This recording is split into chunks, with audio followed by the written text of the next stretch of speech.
সারা Instagram ফিডে বোধহয় ভরে গেছে আম পোড়া চিকেন, আম পোড়া চিকেন।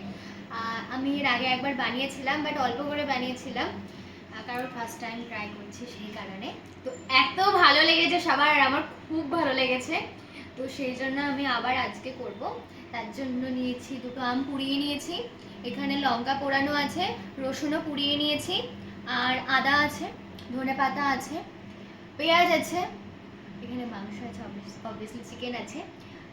এইগুলো সব কটা হচ্ছে কি যে বাটা হবে, মানে আমের পাল্পটা বার করে নেওয়া হবে, দিয়ে সব কিছু একবারে ভালো করে গ্রাইন্ড করে নেওয়া হবে। তারপরে তেল দেবো, তেলের পরে হচ্ছে কি যে পেঁয়াজ দেবো, পেঁয়াজটা ভালো করে নাড়াচাড়া হয়ে গেলে মাংস আর এইটা ভালো করে মিক্স করে দিয়ে তারপরে তেলের মধ্যে ছেড়ে দেবো, তারপরে একটু নুন দেবো, হলুদ দেবো, ভালো করে নাড়াচাড়া হয়ে যাওয়ার পরে রান্না হয়ে গেলে গার্নিশিং হিসেবে ধনে পাতা আর একটু লঙ্কা ছিটিয়ে দেবো, তাহলে হয়ে যাবে। ও হ্যাঁ, আর সব থেকে মেন ইনগ্রেডিয়েন্ট সেটা হচ্ছে কি যে কাসুন্দি দিতে হবে, হেভি লাগে খেতে।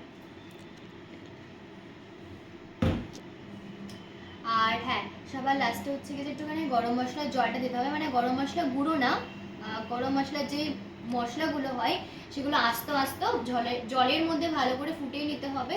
তারপরে জলটা একটুখানি হালকা ইয়েলোইশ হয়ে গেলে ওই জলটা মাংসের উপরে দিয়ে দিতে হবে।